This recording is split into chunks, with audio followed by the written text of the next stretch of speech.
The ground itself explodes, swallowing cities in a single night. A river of fire descends from the mountains, burying everything in its path. These are not scenes from a fantasy, but real moments when nature erased entire chapters of human history. We are about to embark on an epic investigation into the 25 natural disasters that destroyed ancient civilizations. This journey will reveal how volcanoes, plagues, and droughts have repeatedly shattered mighty empires and rewritten the destiny of our world. You will uncover the true stories behind legendary floods and forgotten plagues, piecing together geological clues and ancient ruins. How did a single volcanic winter nearly wipe out humanity itself? What force could make a prosperous city vanish beneath the waves, leaving only myth behind? By the end, you will see the fragile line between human achievement and natural chaos in a completely new light. What do you believe is the greatest threat a civilization can face? Our journey begins not with a slow decline, but with a single world-shattering bang. Around the year 1600 before Common Era, on a peaceful island in the Aegean Sea called Thera, the Earth tore itself apart. This was not a simple eruption. It was one of the most violent volcanic events in human history, a cataclysm so immense its echo can be found in myth and ash thousands of years later. The volcano did not just spew lava, it detonated. The entire center of the island collapsed into a boiling magma chamber, creating the massive caldera we see today at Santorini. But the true horror was what happened next. The sudden collapse of such a vast volume of land into the sea triggered a tsunami, a wall of water perhaps 100 feet high that radiated outward across the Aegean at terrifying speed. Within an hour, that wave reached the northern coast of Crete, the heart of the sophisticated Minoan civilization. The Minoans were the masters of their age, a peaceful, artistic people with sprawling palace complexes, advanced plumbing, and a powerful navy that controlled trade across the Mediterranean. Their capital, Knossos, was a marvel, but no navy, no matter how powerful, can fight the ocean itself. The tsunami would have smashed directly into the island's northern ports and coastal settlements, scouring away harbors, warehouses, and fleets in minutes. The economic backbone of Minoan power, their ships and trade networks, was shattered in a single morning. Yet the wave was only the first blow. For days, the sky darkened as a colossal plume of ash and pumice rained down. The town of Akrotiri on Thera itself was buried instantly, preserved like a Bronze Age Pompeii. On Crete, over 100 miles away, the ashfall was still catastrophic. It blanketed fields, poisoned the soil with acidic compounds, and blotted out the sun, triggering a volcanic winter. Crops failed, livestock died. The sophisticated agricultural system that supported the populous Minoan palaces collapsed. Imagine the scene, the survivors of the initial wave now facing years of famine, their trade routes gone, their stored wealth destroyed by saltwater and debris. Archaeologists have found the stark evidence of this double disaster. On the coast of Crete, they uncover strange layers of marine sediment, shells, and pumice pushed far inland, the unmistakable fingerprint of a powerful tsunami. And deep in soil cores and ancient ruins, they find a distinct layer of volcanic ash, a chemical match to the rock of Thera, dating precisely to the civilization's sudden decline. This is the physical proof of the apocalypse. The Minoan civilization did not vanish overnight, but it never recovered from this combined assault. Their central authority crumbled, palaces were abandoned, and their written language, Linear A, was forgotten. Within a few generations, power in the Aegean shifted to the Mycenaeans on the Greek mainland. It is this totality of the disaster, the perfect storm of tsunami, ash, and economic collapse, that resonates so powerfully with a famous legend. The story of a magnificent, advanced island kingdom that sank beneath the sea in a single day and night of misfortune. Plato would write of Atlantis over 1,000 years later, a tale passed down through generations. While his description is layered with philosophical meaning, the core of the story, a great maritime power destroyed by the sea and the earth, seems to hold a distant, terrifying memory of Thera and the lost world of the Minoans. Their fate is a profound lesson in fragility, showing how even the most advanced and peaceful civilization can be undone by the raw, unthinking power of the planet. The silence after Thera's eruption was a brief one, for the Bronze Age world was a web of glittering kingdoms, and the next unraveling would be far more vast. Around the year 1200 before Common Era, that entire interconnected system came crashing down. This was not the fall of one city, but a terrifying domino effect that saw the collapse of nearly every major power in the Eastern Mediterranean within a single generation. The mighty Hittite Empire in Anatolia vanished from history. The wealthy trading city of Ugarit on the Syrian coast was burned and abandoned. Even Egypt, the superpower of the age, was pushed to the brink, its power permanently diminished. For a long time, historians pointed to a single, mysterious culprit: invaders from the sea recorded in frantic Egyptian inscriptions, the so-called Sea Peoples. But modern research reveals a far more chilling truth. The Sea Peoples were not the cause of the collapse, they were a symptom of it, desperate refugees and raiders set in motion by a deeper catastrophe. The real enemy was the climate itself. Imagine a network of powerful, palace-based economies, each dependent on large grain harvests to feed their populations, pay their soldiers, and support their complex bureaucracies. Now imagine the rain stop, not for a season but for decades. This is what the science now tells us happened. By analyzing the growth rings of ancient trees and the layers of sediment in lake beds, climatologists have identified evidence of a prolonged, severe megadrought that gripped the region for nearly a century, centered right on this chaotic period.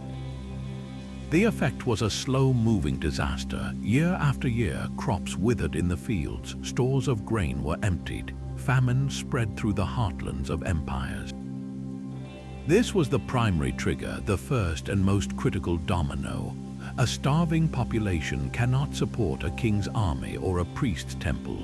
Social contracts break down. People abandon the cities to search for food, becoming internal refugees. Centralized authority, the very glue of these Bronze Age kingdoms, begins to dissolve from within. Then the earth itself may have added to the chaos. Geological evidence suggests a period of unusual seismic activity around this time. A swarm of earthquakes that would have damaged critical infrastructure like granaries, water systems, and defensive walls already strained by societal stress. A kingdom weakened by hunger and internal strife is fragile, its borders porous. This is when the movement of peoples began, not as organized armies of conquest, but as waves of displacement. Groups from the drought-stricken frontiers, perhaps from Anatolia and the Aegean, were forced from their homes. They moved along the coasts, clashing with settled societies, sometimes fighting, sometimes seeking new land. They were the Sea Peoples, a chaotic mix of migrants, mercenaries, and pirates, propelled forward by the same drought that was crippling the great empires. The Hittite Empire, landlocked and entirely dependent on its Anatolian grain belt, simply starved and fragmented under the pressure. Ugarit, in its final days, sent a desperate clay tablet letter to a neighboring king, pleading for help because its army and ships were away, and the enemy ships had already set its cities on fire. The reply never came. Egypt survived, but only just after desperate, bloody battles recorded on the walls of Medinet Habu. The pharaoh Ramesses III repelled the invaders, but the cost was immense, and Egypt would never again wield the same influence over the wider region. The Bronze Age collapse teaches us a brutal lesson about systemic vulnerability. It shows that a civilization's greatest threat may not be a barbarian at the gate, but a silent change in the sky, a prolonged drought that starves the empire from the inside out, making the gates impossible to defend. That desperate letter from Ugarit was a final gasp in a dying world. To understand the true scale of the collapse, we must look beyond the burning cities to the silent, empty granaries. The archaeological record at Hattusa, the formidable capital of the Hittite Empire, tells a story not of a sudden sacking, but of a slow, agonizing withering. Excavations reveal that in its final decades, the city's massive grain silos were not replenished.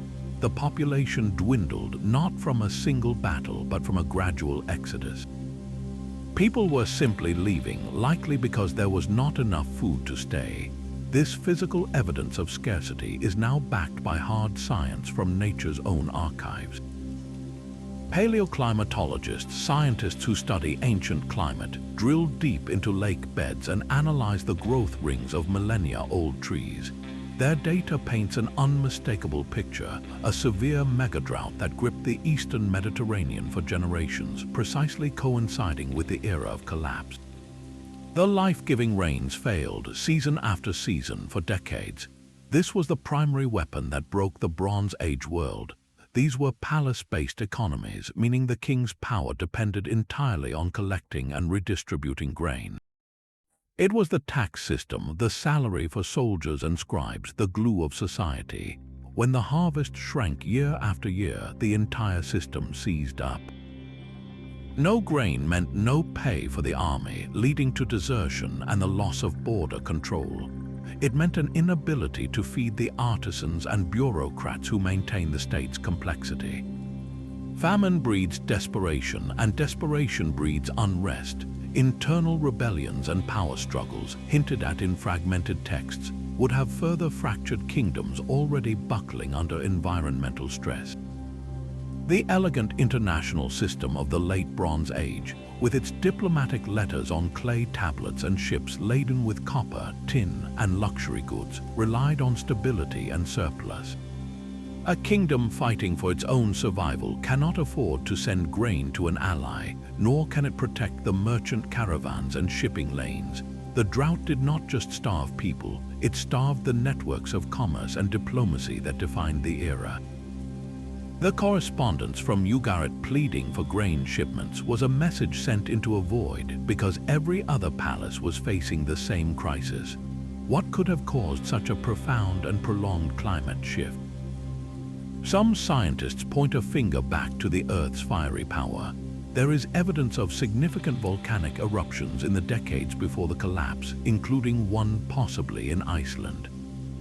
Major volcanic events inject vast amounts of sulfur dioxide and ash into the stratosphere, reflecting sunlight and cooling the planet. This can dramatically alter monsoon patterns and rainfall belts for years. It is a haunting possibility that the climatic chaos that starved the Hittites and toppled empires may have been triggered in part by volcanoes on the other side of the world. The collapse was not an invasion, it was a suffocation, a slow unraveling that began when the skies turned hostile and the earth refused to yield. The silence left by the Bronze Age collapse was not absolute, for the human instinct to build and remember is tenacious. And sometimes those memories are preserved not in clay tablets, but in stories of divine judgment so vivid they echo for millennia. The account of Sodom and Gomorrah, two cities obliterated by fire and brimstone from the heavens, is one of the most enduring. For centuries, it was read purely as a powerful moral parable. But what if this ancient story holds a kernel of terrifying geological truth? What natural event could so perfectly match a description of celestial fire so intense it incinerates everything, followed by a pillar of smoke and a land left barren? The answer may lie in a single archaeological site and a catastrophe written not in scripture, but in melted stone. In the Jordan Valley, northeast of the Dead Sea, lies a sprawling mound known as Tall El Hammam. Many scholars believe this is the ruins of ancient Sodom.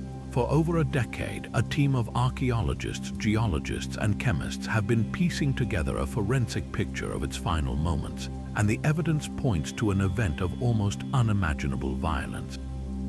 The city's Bronze Age layer does not show signs of a long siege or a gradual abandonment.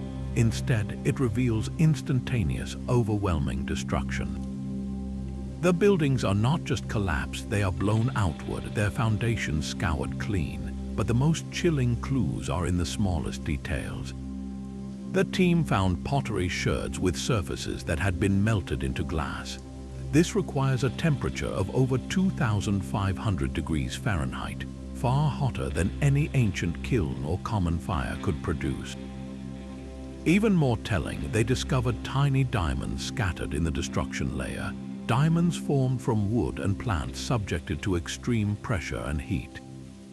And within the melted materials, they identified grains of shocked quartz, a mineral that fractures in a distinct lamellar pattern only under the tremendous pressure of a high-velocity impact or explosion. All of this evidence points to one terrifying conclusion: a massive meteoritic airburst. This is not an impact crater from a solid rock hitting the ground. Instead, imagine a stony asteroid, perhaps 200 feet across, screaming into Earth's atmosphere over the Dead Sea. The friction and pressure cause it to explode in a blinding, superheated fireball several miles above the ground. The thermal pulse would have been like opening a cosmic furnace. Every person, plant, and wooden structure in the city below would have been vaporized in an instant.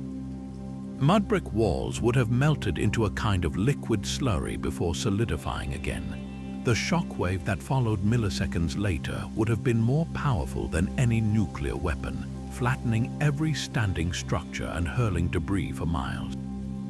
Then came the salt. The immense heat and force of the airburst over the hypersaline Dead Sea would have sucked up a colossal plume of superheated brine and pulverized salt crystals, raining them down across the entire region. The biblical account mentions Lot's wife turning into a pillar of salt, a haunting image that could reflect this very phenomenon. This salty tsunami would have coated the once fertile Jordan Valley, poisoning the soil for generations. The archaeological record confirms this. The site shows a sudden 600-year gap in settlement after the destruction.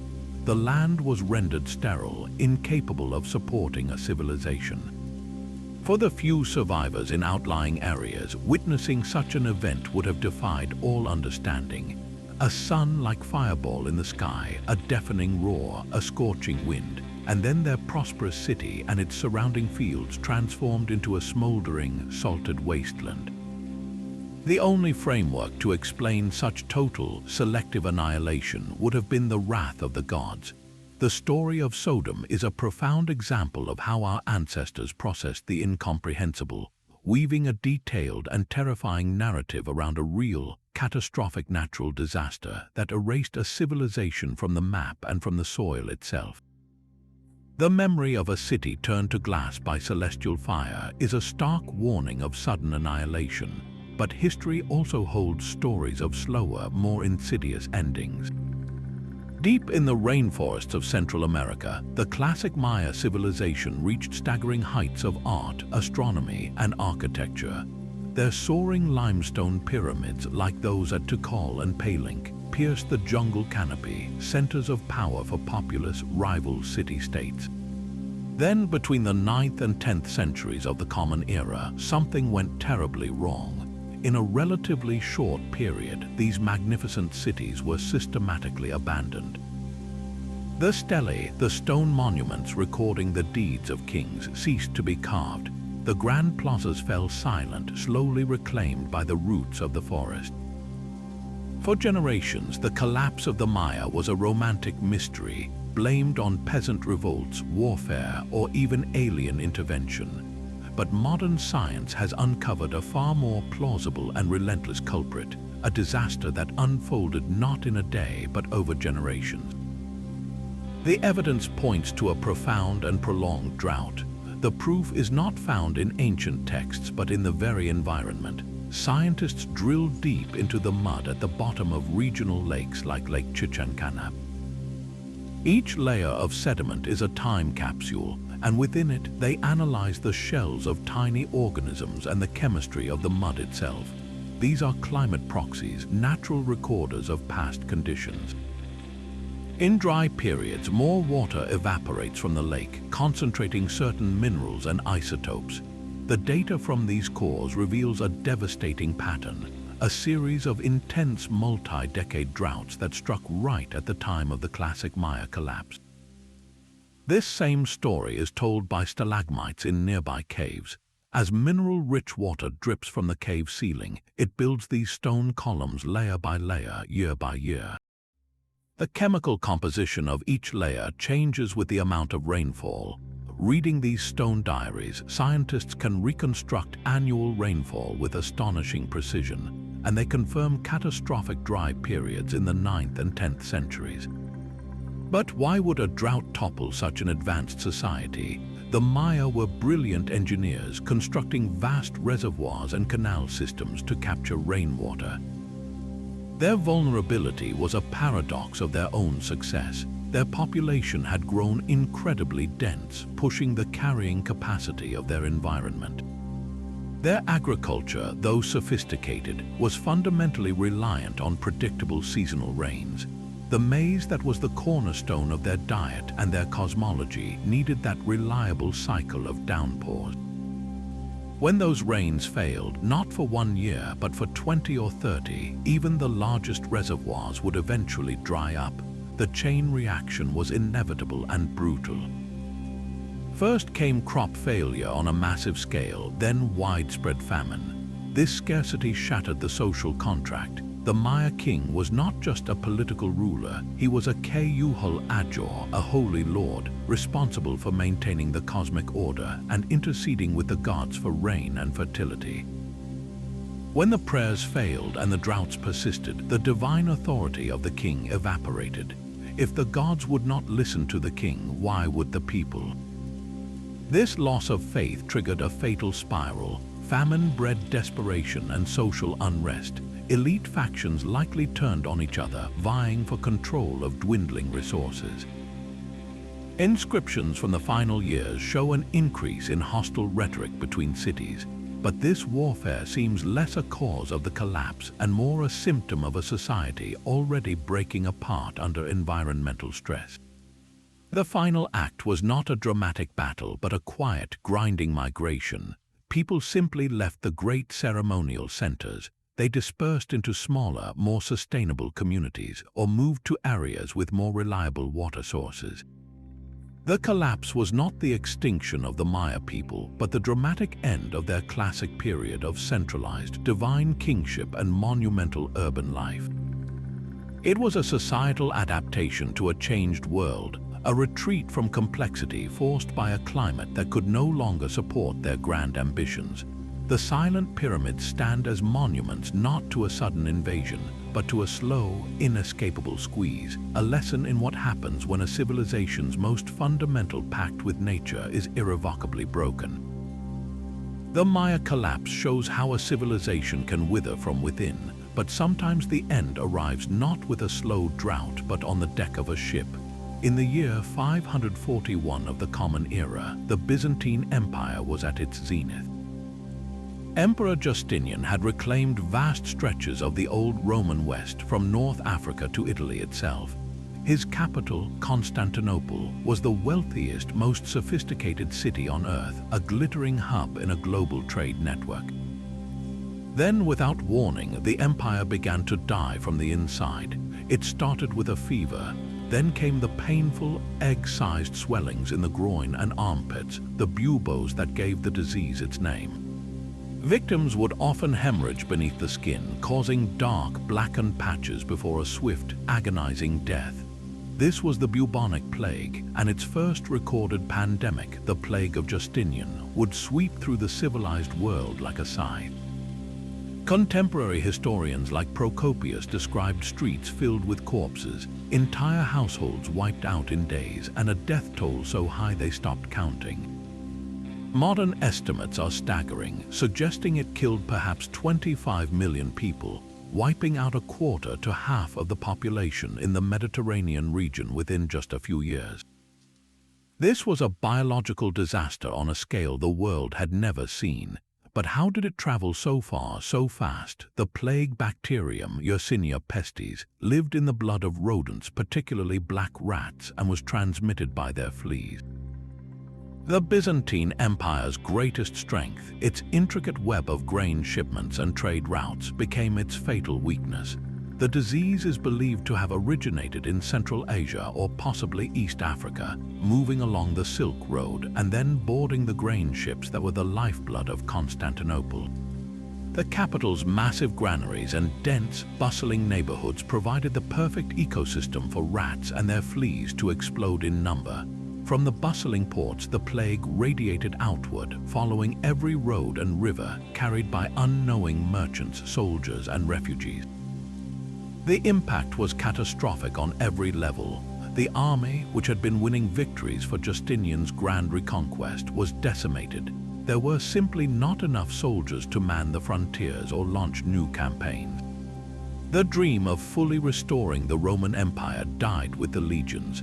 The economy, dependent on a vast population of farmers, artisans, and taxpayers, ground to a halt.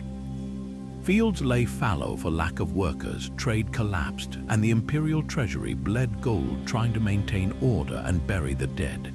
The social and psychological trauma was profound. People saw the plague as divine punishment, shattering faith in both God and emperor.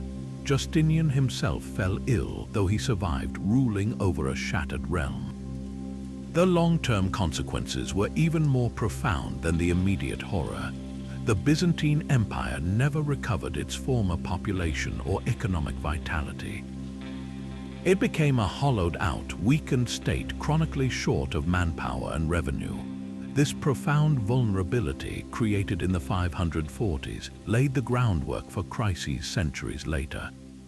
When the armies of Islam emerged with explosive energy in the 7th century, they faced a Byzantine frontier that was still depopulated and militarily frail, a direct legacy of the plague. The pandemic did not just kill millions, it permanently altered the geopolitical destiny of Europe and the Middle East, ensuring that the Roman world, which Justinian had fought so hard to reassemble, would remain fractured forever. A civilization's fate can be decided not by the sword, but by the silent bite of a flea. The plague revealed how a civilization could be hollowed out from within, but the sea holds a different kind of terror, one of absolute and instantaneous erasure. For the ancient Greeks, the city of Hylike was a chilling lesson in divine irony. This was no minor settlement, but a wealthy and powerful city-state on the northern coast of the Peloponnese, a leading member of the Achaean League. Its prosperity was tied to the sea, and its patron god was Poseidon himself, the Earth Shaker, lord of earthquakes and the ocean. The people of Hylike built a magnificent sanctuary to Poseidon, believing they enjoyed his special favor. Then, in the winter of 373 before Common Era, the god they worshipped delivered their punishment. Ancient historians like the geographer Strabo and the writer Pausanias recorded the event with awe. First, for 5 days, all the mice, snakes, and other small animals fled the city, a strange exodus that the citizens watched with confusion. Then, on a fateful night, a colossal earthquake struck. The ground convulsed so violently that the entire city, its temples, its agora, its very foundations, was swallowed at once. The land simply dropped, and the waters of the Corinthian Gulf rushed in to cover it. But the disaster was not complete. The sudden subsidence of such a large coastal area displaced a massive volume of water, generating a devastating tsunami. When rescue parties from neighboring cities arrived at dawn, they found not ruins but open water. The tsunami wave had scoured the coastline clean, dragging any debris and any survivors out to sea. 10 Spartan ships that had been anchored offshore for aid were reportedly destroyed as well. Hylike was gone, utterly and completely, as if it had never existed. For centuries, Hylike passed into legend, a real-life Atlantis that scholars searched for but could not find. Its story was considered a myth, a moral tale about hubris. Then, in the 1980s, 2 archaeologists, guided by the ancient texts and modern geology, began a systematic search. They theorized that the city was not deep under the Gulf, but buried beneath the coastal plain, as earthquakes can cause land to sink and then layers of silt to build over it. Using core drills, they finally struck history. Deep beneath the modern soil, they found a layer of marine shells, lagoon deposits, and then, unmistakably, the ruins of classical Greek buildings. They had found Helike not under the sea, but entombed beneath nearly 10 feet of sediment, exactly as the ancient accounts described. The discovery was a stunning confirmation of oral history. The political and cultural void left by Helike's sudden disappearance was profound. As a major naval and commercial power, its loss destabilized the Achaean League and shifted the balance of power in the region. More importantly, the psychological impact on the Greek world was immense. Here was a city dedicated to the god of earthquakes, destroyed by an earthquake and a tsunami. Philosophers like Plato, who was alive at the time, pondered the event.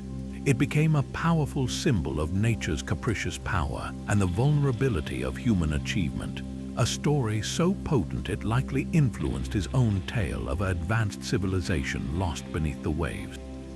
Helike's fate was a stark message that the very force a society venerates for protection can, in an instant, become the instrument of its oblivion. The sea that swallowed Helike was a local terror, but the earth's unrest could strike at the very heart of an empire. In the year 526, the city of Antioch was the dazzling crown jewel of the Byzantine East. As one of the largest cities in the entire world, it rivaled Constantinople itself in splendor and importance. A thriving hub on the Silk Road, its streets were a symphony of languages, its markets overflowing with spices and silks from distant lands. It was also a cradle of early Christianity, home to magnificent churches and a seat of a patriarch. Antioch was not just a city, it was a symbol of Roman endurance and Christian triumph. Then, in the middle of a warm May night, the symbol was shattered. The earthquake struck with no warning, a convulsion so violent it seemed the world was ending. Contemporary accounts describe the sheer scale of the horror. The chronicler John Malolas wrote that the tremors were so powerful they threw people into the air as they tried to flee. The city, built on the Orontes River plain, essentially liquefied. Grand colonnaded avenues, lavish bathhouses, and bustling tenement blocks collapsed into piles of rubble and dust in moments. The death toll was apocalyptic, with estimates from the time suggesting 250,000 people perished, a number that staggers the mind even today. Among the greatest losses was the Great Church, or the Octagonal Church, a marvel of architecture that housed holy relics and served as the spiritual heart of the city. Its golden dome came crashing down, likely during a packed Pentecost service, burying the patriarch and much of his congregation. But the earthquake was only the first act of the tragedy. As gas lines and oil lamps were shattered in the ruins, fires ignited across the devastated city. With water mains broken and streets impassable, there was no way to fight the flames. For days, a hellish blaze raged through the rubble, consuming what the quake had not destroyed and incinerating those trapped beneath the stone. The survivors faced an unimaginable landscape, a once great metropolis reduced to a smoldering, corpse-filled wasteland. The empire under Emperor Justin I mounted a massive relief effort, sending gold and officials from Constantinople, but the damage was irreversible. Antioch's spirit was broken. Just a few years later, in 528, another severe quake struck, undoing much of the rebuilding. Then, barely a decade after that, the plague of Justinian swept through the weakened, densely packed population, delivering a final biological blow. The triple catastrophe of quake, fire, and plague permanently crippled Antioch. It never regained its former size, wealth, or political influence. This catastrophic decline of a major urban center created a strategic vacuum on the Byzantine Empire's eastern frontier. When the armies of the new faith of Islam emerged with incredible energy in the following century, they faced a region whose greatest city was a shadow of its former self, its defenses and economic power gutted by natural disaster. The fall of Antioch was not a military defeat, but a slow collapse into rubble and ash. a stark demonstration of how a single night of geological violence could unravel the fortunes of a city and alter the defensive map of an empire for centuries to come.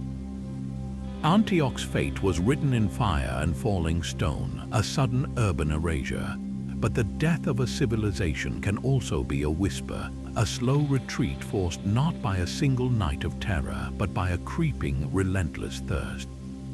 This is the story of Petra. Carved into the sheer, rose-red cliffs of southern Jordan, the Nabatean capital was a marvel of human ingenuity in a punishing landscape. For centuries, this was no dusty outpost, but a glittering metropolis, its wealth legendary. The Nabateans were masters of the desert, controlling the lucrative trade routes that carried frankincense, myrrh, and spices from Arabia to the Mediterranean. Their genius, however, was not just in commerce but in defiance. They conquered water itself. In a region that might see only a few inches of rain a year, they built a hydraulic empire. They carved intricate networks of terracotta pipelines, chiseled gutters into cliff faces, and constructed vast underground cisterns to capture every precious drop from flash floods. The narrow, winding gorge that serves as the city's main entrance was itself a managed waterway with channels running alongside the path. Petra did not just exist in the desert, it thrived because of it, turning scarcity into a controlled weapon that allowed gardens, baths, and a population of perhaps 20,000 to flourish amidst the rock. So what could possibly undo such a masterpiece of adaptation? The end began not with a drought, but with a shift on the map. By the 4th century of the Common Era, the Roman Empire, which had absorbed Petra, increasingly favored sea routes for trade over the arduous desert caravans. Petra's economic lifeblood, its reason for being at that crossroads, began to slow. A city can endure a period of economic decline if its fundamental needs are met. But then the earth shook. A major earthquake struck the region in the year 363, and another followed in the early 7th century. These were not city-swallowing cataclysms like the one that hit Antioch, but they were precisely targeted blows. The quakes damaged the very infrastructure that defined Petra, cracking the delicate terracotta pipelines, collapsing cisterns, and disrupting the meticulously engineered water capture systems. Repairing such a complex, gravity-fed network required centralized authority, skilled labor, and significant wealth, resources that were already diminishing as trade moved away. Imagine a single, critical pipeline high on a cliff face, shattered by a tremor. Without immediate repair, the entire district it fed would begin to die. This geological damage may have been compounded by a quieter, longer-term shift. Some climate models suggest the region entered a period of increased aridity during these centuries, with rainfall becoming even more scarce and unpredictable. The combination was fatal. A weakened city with less income and a damaged water system now faced a drier climate. The lifeblood of Petra became a trickle, then stopped. Without reliable water, agriculture in the surrounding valleys failed. The public fountains and baths, symbols of Nabatean civic pride, fell silent. The population had no choice but to leave, not in a panicked exodus, but in a gradual, relentless dispersal to places where water could still be found. By the time of the Crusades, Petra was a ghost, known only to local Bedouin and shrouded in myth. Its magnificent treasury and tombs standing as majestic, empty monuments to a civilization that did not fall to an army, but to a broken pipe and a changed sky. Its ruins are a different kind of warning, proving that even the most brilliant adaptation to a harsh environment is fragile, vulnerable to the one thing it cannot control, the stability of the ground beneath its feet and the patterns of the rain. Petra's silent cisterns speak of a civilization undone by thirst, but water holds a dual nature. It can starve a kingdom or drown it in an instant. In the fertile plains along China's Yellow River, the very cradle of Chinese civilization, an ancient memory persists of a flood so vast it threatened to wash away the world itself. This is the legend of the Great Flood of Ganyu, a foundational myth where a hero named Yu the Great spent 13 years dredging channels and building dikes, finally taming the chaotic waters and earning the mandate to establish the Xia dynasty, China's first dynastic state. For centuries, this was considered pure mythology, a story explaining the origins of order and kingship. But geology has now unearthed a terrifying truth behind the tale. In 2016, a team of scientists made a stunning discovery in the Jishi Gorge, a steep canyon along the upper Yellow River. Buried in the riverbank, they found distinct layers of sediment that told a catastrophic story. There was a thick deposit of chaotic, unsorted rubble, clear evidence of an enormous ancient landslide. This landslide, likely triggered by an earthquake, created a natural dam nearly 700 feet high, completely blocking the Yellow River. For 6 to 9 months, the river piled up behind this earthen wall, forming a colossal lake holding half the volume of Lake Erie. Then, inevitably, the dam failed. The pent-up waters burst through in a cataclysmic release. The researchers calculated the flood wave that roared down the Yellow River Valley would have been staggering, with a peak discharge nearly 500 times the river's average flow. It was a wall of muddy water and debris over 100 feet high, moving with the force of a planetary hammer. Downstream, where early agricultural communities farmed the rich, loose soil of the river plains, this deluge would have been an apocalypse. Entire villages, their crops, and their people would have been erased from the landscape in a single day. The timing is what makes this geological detective work so compelling. Using radiocarbon dating on the bones of children killed in the flood and trapped in the sediment, the scientists pinned the disaster to around the year 1920 before Common Era. This date falls precisely within the traditional time frame for China's legendary Great Flood and the rise of the Xia dynasty. It provides a stunning physical basis for a story passed down for millennia. The societal impact of such an event is where myth and history powerfully converge. A flood of that magnitude was not just a local tragedy, it was a regional existential crisis. Surviving and preventing a repeat would have required a response beyond the capacity of individual villages. It demanded large-scale, coordinated labor on an unprecedented scale, the very kind of dredging and dike building attributed to Yu the Great. To organize thousands of workers, manage food supplies, and direct engineering projects across a vast area would have required a centralized authority, a command structure with the power to compel obedience for the collective good. In this light, the flood was not just a disaster but a crucible. The immense collective effort to control the Yellow River likely forged the very institutions of statehood, taxation, and social hierarchy.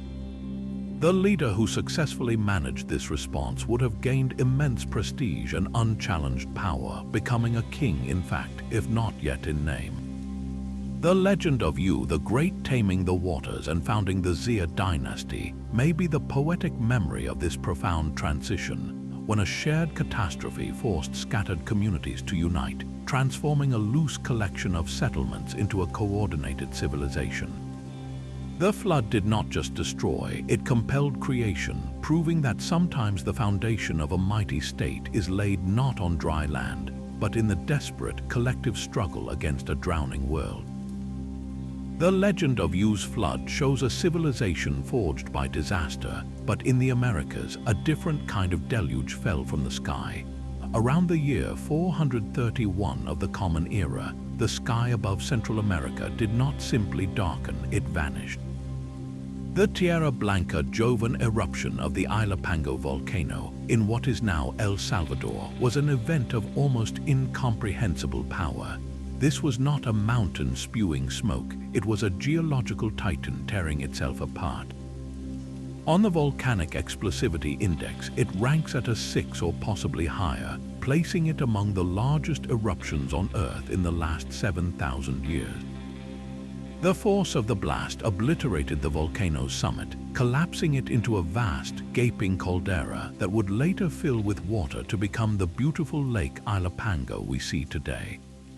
But that serene lake holds a memory of absolute terror. The initial explosion sent a column of ash and pumice soaring miles into the stratosphere. Then the pyroclastic flows began, avalanches of superheated gas, rock, and ash that raced down the slopes at hundreds of miles per hour, incinerating everything in their path for dozens of miles. The true scale of the disaster, however, is measured in what fell from the sky. For days, maybe weeks, a relentless blizzard of white ash poured down. It did not dust the landscape, it buried it. In some areas close to the volcano, the ash fall accumulated to a depth of over 50 feet, enough to entomb entire forests. Even 200 miles away, in parts of present-day Guatemala and Honduras, the layer was still over a foot thick. This was not a temporary inconvenience, it was a geological reset button. The region, known as the southeastern Maya periphery, was home to thriving early Maya communities during the Preclassic period. These were not the famous giant cities of the later Classic era, but established towns and ceremonial centers with complex societies, trading networks, and agricultural fields. The eruption erased them from the map as effectively as a tidal wave. Any settlement within a 50-mile radius was instantly smothered by pyroclastic flows or buried under meters of heavy, suffocating ash. Roofs collapsed under the weight. Every plant, every source of fresh water, every scrap of food was entombed or poisoned. The ash itself was not fertile soil. It was a sterile, cement-like blanket that made the land uninhabitable. The archaeological record tells a story of sudden silence. Dozens of sites show a clear, stark line, a layer of pure white volcanic tephra directly on top of the last signs of human occupation. Then nothing. For centuries there is no pottery, no construction, no evidence of human life. This area entered a profound hiatus, a dead zone that would not see significant resettlement for nearly 300 years. The disaster, however, did not just destroy, it displaced. The survivors, those living on the fringes of the ash fall, faced an impossible reality. Their farmland was gone, buried under a mineral desert. Their trade routes were severed. Their world was covered in a gray, lifeless powder. They had only one option: to leave. This triggered a massive, forced migration of tens of thousands of people. These refugee populations did not vanish. They moved, carrying their knowledge, their traditions, and their trauma with them. They pushed north and west into the Guatemalan highlands and the Piton lowlands, regions that had received only a light dusting of ash. The sudden influx of so many people into these areas created demographic pressure and cultural ferment. It accelerated the development of those regions, contributing new labor, new ideas, and a driving need to establish new communities and new sources of power. Many scholars now believe this migration was a crucial catalyst in the rise of the great classic Maya cities like Tikal and Copan. The populations swollen by refugees required more complex organization, more intensive agriculture, and stronger leadership, fueling the very political and architectural flowering that would define the Maya Golden Age centuries later. The eruption of Ilopango is a profound example of a disaster that redraws the human map. It wiped one chapter of Maya history completely clean, while simultaneously providing the desperate, mobile population that would help write the next. The volcanic ash that reshaped the Maya world was a regional catastrophe, but a far older and more expansive climate disaster may have rewritten the entire script of early civilization. In the dust of ancient Mesopotamia lies the story of the world's first true empire and its shocking, abrupt end. The Akkadian Empire, forged by the brilliant and ruthless Sargon of Akkad around 2300 before Common Era, was an unprecedented achievement. For the first time in history, a single ruler governed a vast territory stretching from the Persian Gulf all the way to the Mediterranean Sea, uniting the rival city-states of Sumer under one administration, one language, and one imperial vision. This was the dawn of empire as a concept, a model of centralized power that would echo for millennia. Then, barely a century after its founding, it shattered. For generations, historians pointed to internal rebellion and foreign invasion as the cause. The cuneiform records spoke of chaos, of tribes from the west, the Amorites, pouring into the heartland. But this explanation always felt incomplete. Why would a sophisticated imperial structure with a professional army and a network of fortresses suddenly crumble so completely? The answer was not found in clay tablets, but in mud at the bottom of the sea. In the 1990s, a team of oceanographers drilled deep sediment cores from the floor of the Gulf of Oman. As they analyzed the layers, they discovered a startling anomaly right around 2200 before Common Era. The microscopic shells of plankton revealed a sudden, dramatic increase in salinity, indicating much less freshwater was flowing into the Gulf from the Great Tigris and Euphrates rivers. Even more telling, they found a distinct layer of wind-blown dust, minerals that could only have come from the arid plains of Mesopotamia itself. This dust was not a gentle sprinkle. It was a pulse, evidence of intense, prolonged droughts that stripped the topsoil from the land and carried it hundreds of miles out to sea. The geological record was clear. The empire collapsed in the grip of a mega drought, an aridification event so severe it may have lasted for 300 years. This disaster was not local. It was part of a global climate shift known to scientists as the 4.2 kiloyear event, a period of cooling and drying that affected civilizations from the Indus Valley to ancient Egypt.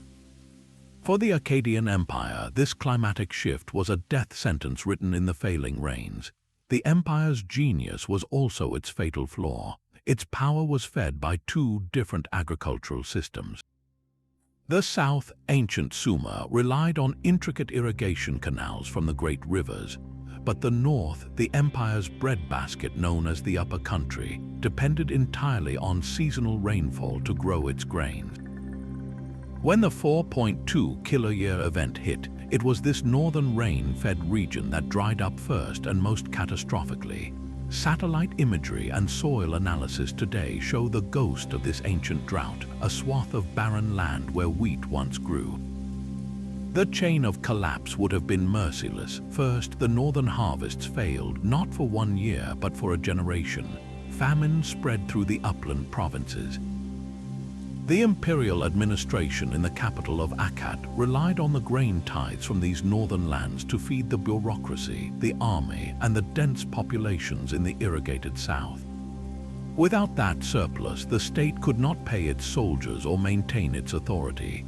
At the same time, the drought would have devastated the pastoral lands on the empire's western fringe. Here, nomadic tribes known as the Amorites, who herded sheep and goats, watched their pastures turn to dust and their water holes disappear. With their livelihoods destroyed, they had no choice but to move, becoming not an invading army, but a desperate wave of climate refugees pushing into the empire's weakened frontiers in search of food and water. The cuneiform records from the empire's final years paint a vivid picture of this perfect storm. They describe grain prices skyrocketing, people starving in the streets, and administrative centers being abandoned. One poignant text laments, "The large fields produced no grain, the flooded fields produced no fish, the irrigated gardens produced no honey and wine." This was the sound of a complex society breaking down. The imperial government, unable to provide the most basic security or sustenance, lost all legitimacy. The outlying provinces declared independence, cutting off the remaining resources to the capital. The empire did not fall to a great battle. It fragmented, consumed from within by hunger, and from without by the desperate movement of peoples it could no longer control. The story of Akkad is a foundational lesson in imperial fragility, proving that the world's first experiment in large-scale governance was ultimately undone not by the sword, but by the wind and the absent rain. The drought that starved the Akkadian Empire was a slow, invisible killer, but the earth can also deliver a verdict in a single, dramatic collapse. Among the shifting dunes of the Arabian Peninsula, a different kind of lost city haunted the imagination for centuries. This was Yuba, known in legend as Aram of the Pillars, a place of almost mythical wealth and arrogance. The Quran and ancient Bedouin tales spoke of a magnificent city adorned with lofty pillars, a hub for the lucrative frankincense trade that grew so wicked it was erased from the earth by a divine sandstorm. For generations, scholars debated whether Yuba was pure allegory or a historical memory waiting to be unearthed. The breakthrough came not from a shovel but from the sky. In the 1980s, a team led by explorer Nicholas Clapp and archaeologist Joris Zarens turned to a new tool, space-age satellite imagery from NASA.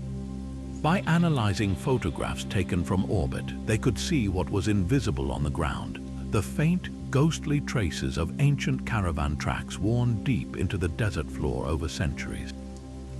These tracks, like the spokes of a giant wheel, all converged on a single, remote point in the desolate sands of southern Oman. The team rushed to the location, a place called Shisar. Using ground-penetrating radar, they mapped what lay beneath the surface. The radar revealed the outline of a large octagonal fortress with tall towers, exactly matching descriptions of a grand caravanserai, a fortified trading post. Excavations confirmed it, unearthing walls, artifacts, and evidence of extensive frankincense burning. They had found the legendary Yuba, but the discovery held a chilling secret that explained its disappearance. The fortress was not buried by a sandstorm, it had been swallowed. The entire structure was built directly over a massive limestone cavern, a natural void in the bedrock. The archaeologists realized the city's demise was not supernatural but geological. The immense weight of the stone fortress, combined with the constant comings and goings of heavy-laden camels and possibly even a minor earthquake, finally stressed the cavern's roof beyond its limit. One day, the ground simply gave way. The central portion of the city collapsed into a vast sinkhole, dragging towers, walls, and lives down into the darkness. The surrounding sands, always moving, then began their slow work, drifting in to fill the gaping hole and cover the rubble. For the caravanners who later passed by, the story wrote itself. The mighty Yuba, the city of pillars that reached for the sky, was gone, leaving only a depression in the dunes. The logical conclusion, woven into generations of oral history, was that the sands themselves had risen up as an instrument of punishment. The legend of a city swallowed by the desert as divine retribution is a powerful narrative forged from a very real, very sudden geological catastrophe. Yuba's fate reminds us that sometimes the foundation of a civilization's power, its strategic location atop a critical trade route, can also hide the very flaw that will lead to its instantaneous ruin. Yuba's collapse into the earth was a local tragedy, but the volcanic power that can erase a city is dwarfed by the kind of eruption that can threaten our entire species. Deep in the geological record lies evidence of an event so vast it may have nearly ended the human story before it truly began. Roughly 74,000 years ago, on the island of Sumatra, a volcano named Toba did not simply erupt, it detonated. This was the Toba supereruption, the single largest volcanic event on Earth in the last 2 million years. To grasp its scale, we must think in planetary terms. It released an estimated 700 cubic miles of rock, ash, and gas into the atmosphere. To put that in perspective, that is enough material to bury the entire state of California under a layer 20 feet deep. The immediate aftermath was an instantaneous global winter. The colossal plume of sulfur aerosols injected into the stratosphere circled the globe, reflecting sunlight back into space. Temperatures plummeted, perhaps by as much as 9 to 15 degrees Fahrenheit worldwide for a decade. In a world already in the grip of an ice age, this was a catastrophic blow. The volcanic winter would have lasted for years, followed by a prolonged period of cooler, drier climate for perhaps 1,000 years. The ash fall was unimaginable. Layers of fine Toba ash, a chemical fingerprint of the disaster, have been found in lake beds and ocean cores across South Asia, the Indian Ocean, and even as far away as East Africa. For the small, scattered bands of early Homo sapiens and our Neanderthal cousins living at the time, this was not a bad season, it was an existential crisis. The Toba catastrophe theory proposes that this eruption triggered a severe population bottleneck, a moment where our ancestors teetered on the brink of extinction. The theory suggests the global ecological collapse caused by the volcanic winter led to widespread famine and population crashes. The genetic evidence for this is compelling. When scientists trace our mitochondrial DNA and Y chromosomes back through time, all modern humans converge on common ancestors who lived remarkably recently around this same period. This pattern suggests our genetic diversity was once much greater, but was sharply reduced. The mathematical models indicate the total human population may have crashed to as few as 1,000 to 10,000 breeding individuals, clinging to survival in isolated refuges, perhaps in coastal Africa. The archaeological record adds a haunting layer. In sites in India just below the thick layer of Toba ash, stone tools made by early humans are abundant. Directly above that ash layer, for a long period, those tools vanish. It is as if the people who made them simply disappeared from the landscape for centuries. This theory remains debated, with some researchers arguing the genetic bottleneck could have other causes, or that the human response was more resilient. Yet the sheer magnitude of the Toba event makes its impact undeniable. Whether it reduced us to a few thousand souls or merely subjected our ancestors to centuries of extreme hardship, it fundamentally reshaped our genetic lineage. Every person alive today descends from those few bands who survived the long volcanic winter. Our relatively low genetic diversity compared to other primate species is a lasting scar from that time. This was not a disaster that destroyed a civilization. It was a disaster that forged humanity itself, a brutal filter through which only the hardiest, most adaptable survivors passed. Their endurance set the stage for the eventual migration out of Africa and the peopling of the globe, making Toba not just an eruption, but a pivotal turning point in the epic of human prehistory. The survivors of Toba endured a volcanic winter that reshaped humanity, but a mere 3 centuries ago, a very different kind of city met a far swifter end. Port Royal, Jamaica, was the beating, sinful heart of the Caribbean in the late 1600s. To the English crown, it was a vital naval base and the richest trading port in the New World. To everyone else, it was known as the wickedest city on earth, a notorious pirate haven. Its taverns and brothels overflowed with buccaneers like Henry Morgan, spending plundered Spanish gold on rum and revelry. Built on a long, narrow sand spit, its warehouses were packed with sugar, slaves, and silver, a monument to colonial ambition and lawless greed. Then, on the quiet afternoon of June 7, 1692, the ground began to roar.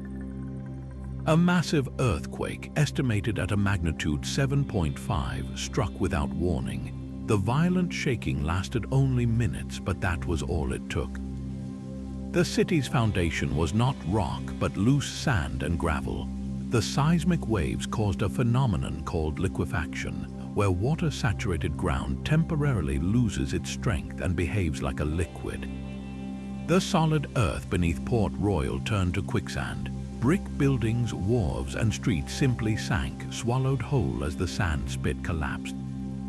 Eyewitness accounts describe a horrifying scene. People stumbling as the ground turned to slurry beneath their feet, watching as entire sections of the city slid into the churning waters of the Caribbean. Then a series of tidal waves rushed in, scouring away what remained. Of the town's original 50 acres, 33 vanished beneath the sea in an instant. Thousands died, either trapped in the sinking ruins or drowned by the waves.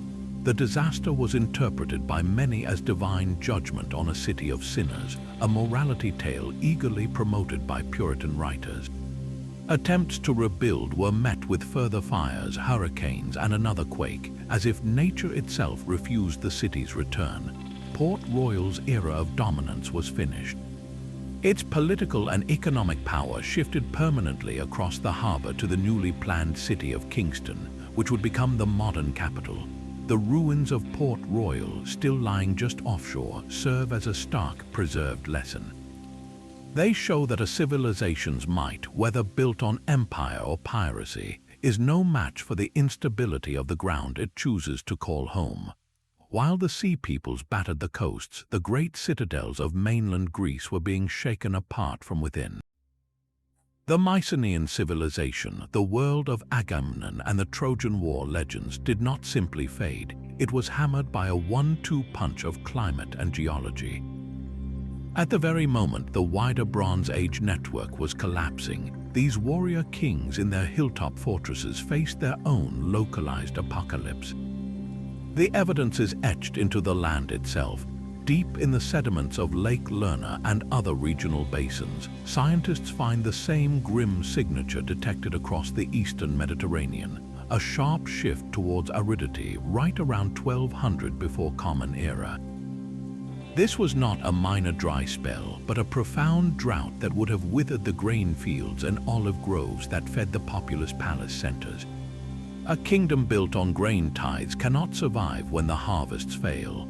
The Mycenaean economy was a textbook palace system with a central bureaucratic authority, using the linear B script to track every jar of oil, every measure of wheat, and every chariot wheel. This complex administration required a steady, abundant surplus. As the drought tightened its grip year after year, that surplus evaporated. Famine would have spread through the villages, undermining the authority of the Wanax, the king, whose divine mandate was to ensure prosperity. Social order began to fray from the bottom up, fueled by hunger and desperation. Then, the earth itself delivered the coup de grace. Archaeologists excavating the mighty citadels of Mycenae, Tiryns, and Medea have found something startling. The destruction layers are not solely from enemy torches. They show walls that have toppled in a specific outward direction, massive stones thrown from their foundations, and entire sections of fortifications collapsed in a single violent event. This is the unmistakable fingerprint of powerful earthquakes. These were not isolated tremors, but a likely swarm of seismic events that struck the very heartlands of Mycenaean power. Imagine the psychological and physical devastation, the towering Cyclopean walls, their greatest symbol of security, crashing down amidst a drought-induced famine. The combination was catastrophic. The centralized palace economy, already starving from the drought, now had its physical nerve centers, its storerooms and administrative archives buried under rubble.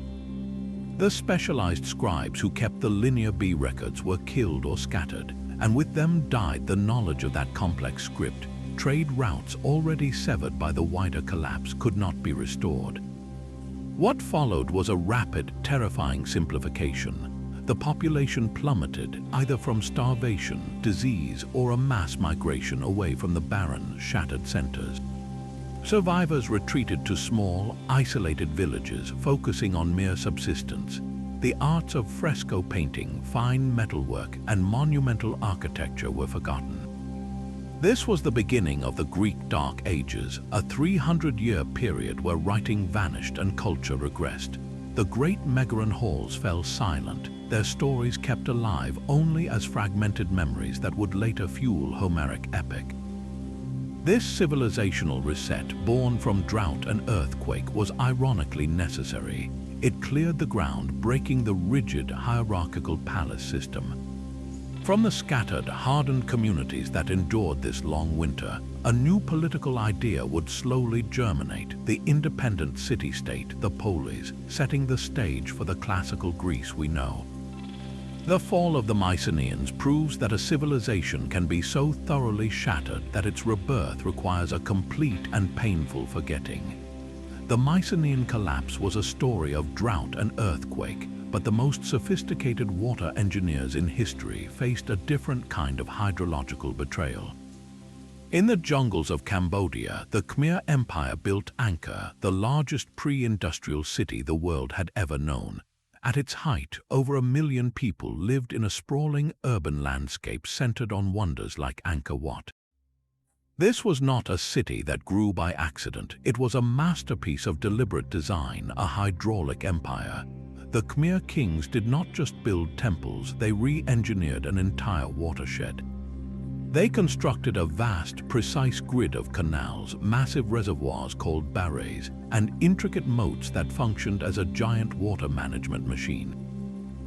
This system did more than prevent floods. It allowed for 3 rice harvests a year, feeding the immense population and fueling the empire's power. For centuries, this technological marvel seemed invincible. Then the sky began to misbehave. The traditional story points to invasions from the neighboring Siamese kingdoms as the cause of Angkor's decline. But invasions often succeed not because an army is strong, but because a civilization is already weak.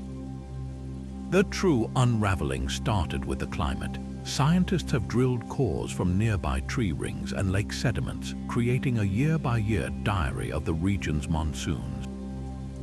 The data reveals a terrifying period of volatility in the 14th and 15th centuries. This was not a simple drought, it was a chaotic swing between extremes, decades of punishing dry spells followed by periods of exceptionally intense destructive flooding. This erratic pattern was the worst possible scenario for Angkor's brilliant yet rigid water system. The system was designed for a predictable rhythm of monsoon rain and dry season. During a prolonged drought, the water levels in the barrays and canals would drop critically low, leaving the rice paddies parched and the city's drinking water threatened. Silt would settle and harden in the now shallow channels. Then, when the inevitable deluge finally came, it was too much, too fast. Torrential rains would overwhelm the silt-choked canals, causing breaches and catastrophic flooding that washed away topsoil and ruined any surviving crops. The very infrastructure built to control water became a source of its destructive power. Imagine the societal strain. A year of drought meant famine and social unrest. A year of recovery would be cut short by a flood that destroyed the new seedlings. This cycle of failure, repeated over generations, eroded the empire's foundation far more effectively than any foreign army. The Khmer king was a Devaraja, a god king whose divine contract with his people was to ensure fertility and abundance. When the water system failed repeatedly, his spiritual authority crumbled along with the canal banks. At the same time, global trade was shifting. Maritime routes around the Malay Peninsula were becoming more popular than the overland paths that favored Angkor's inland location. The empire's economic relevance was fading just as its environmental crisis peaked. The result was not a sudden, dramatic fall, but a gradual, strategic retreat. The political elite did not vanish, they simply moved. By the 15th century, the capital shifted south to the region near Phnom Penh, closer to the vibrant maritime trade and, crucially, to the more predictable floodplains of the Mekong River. Angkor was not abandoned by a fleeing populace, it was deliberately deprioritized as the center of power.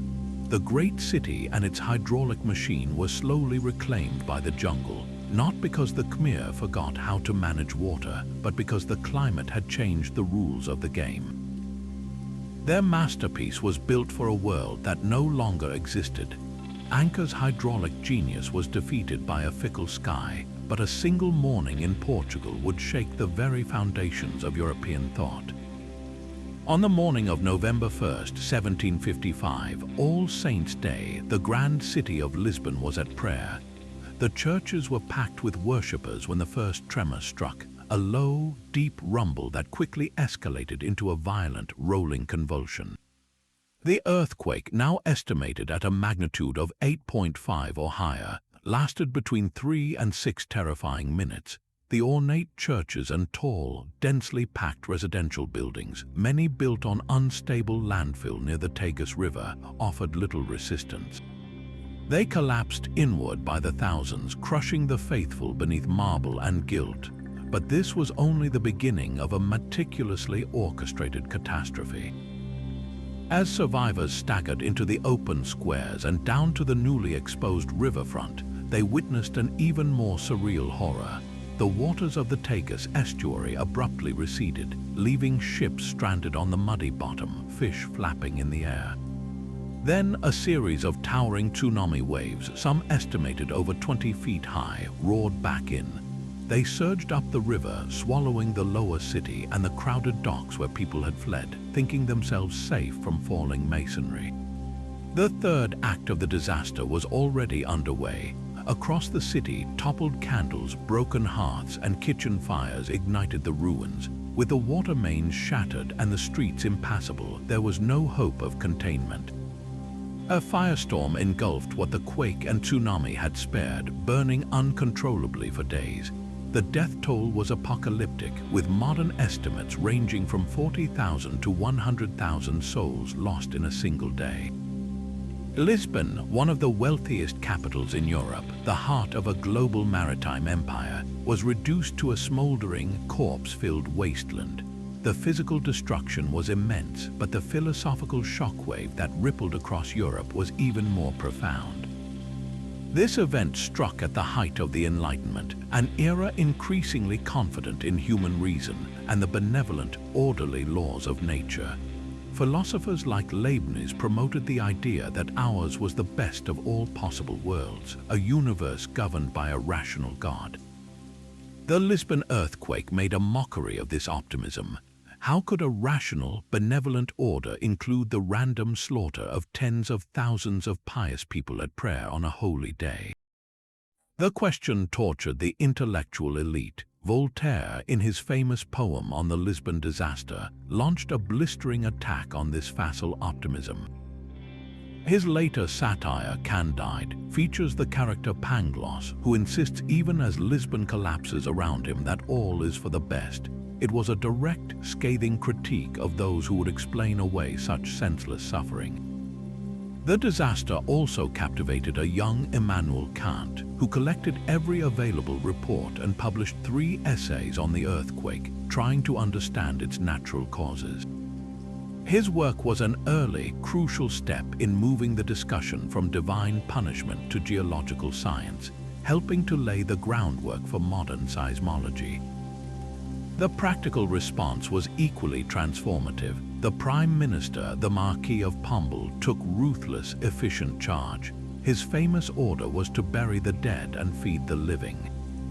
He organized fire brigades, prevented looting, and commissioned the first systematic scientific survey of an earthquake, sending questionnaires to every parish in the country about the tremor's duration, effects, and even the behavior of animals beforehand. This is considered a founding moment for modern seismology and empirical disaster science. Furthermore, the rebuilt Lisbon became a model of enlightened urban planning, with wider streets, earthquake-resistant building designs, and a rational grid layout. The earthquake of 1755 did not destroy an ancient civilization, but it fractured an ancient mindset. It forced European philosophy to confront chaos and randomness, and it pushed governance toward systematic, evidence-based response. In doing so, it marked the violent end of one era and the painful, pragmatic birth of another. Lisbon's philosophical earthquake proved that nature could shatter a worldview, but a far older civilization was undone by the simple, terrifying absence of water. As the same global drought that starved the Akkadian Empire tightened its grip, its effects reached the very source of life for another mighty kingdom. Ancient Egypt's Old Kingdom, the dazzling age of the pyramid builders who erected the monumental tombs at Giza, seemed invincible. Its power was not built on armies or trade alone, but on a sacred, predictable rhythm, the annual inundation of the Nile. Every summer, rains in the distant Ethiopian highlands would swell the great river, sending a flood of water and rich, black silt across the parched fields. This was the engine of Egyptian civilization, guaranteeing a bountiful harvest that fed millions and filled the granaries of the god-king, the pharaoh. The pharaoh's entire divine mandate was to maintain this cosmic order, this perfect cycle of life. Then, around 2200 before Common Era, the rhythm failed. The same 4.2 kiloyear event that desiccated Mesopotamia also struck the Nile's headwaters. Sediment cores drilled from the Nile delta to tell a stark story, revealing layers of sand and low-quality silt deposited during this period, evidence of a drastically reduced river flow. The mighty inundation became a feeble trickle year after year. The inscriptions that survive from the end of the Old Kingdom shift from hymns of praise to desperate cries of horror. A text known as the Admonitions of Ipuwer paints an apocalyptic picture of a society in freefall. It describes the river as blood, a land where hunger was so rampant that people ate their children. It tells of social inversion where the poor dressed in fine linen and the rich had nothing, of tombs being robbed and the dead cast into the river. Another account, the autobiography of a regional governor named Ankhtifi, boasts of feeding his hungry nome during this famine because all of Upper Egypt was dying and people had resorted to cannibalism. These are not mere metaphors, they are the traumatized records of a systemic collapse. The failure of the Nile was an economic and theological catastrophe.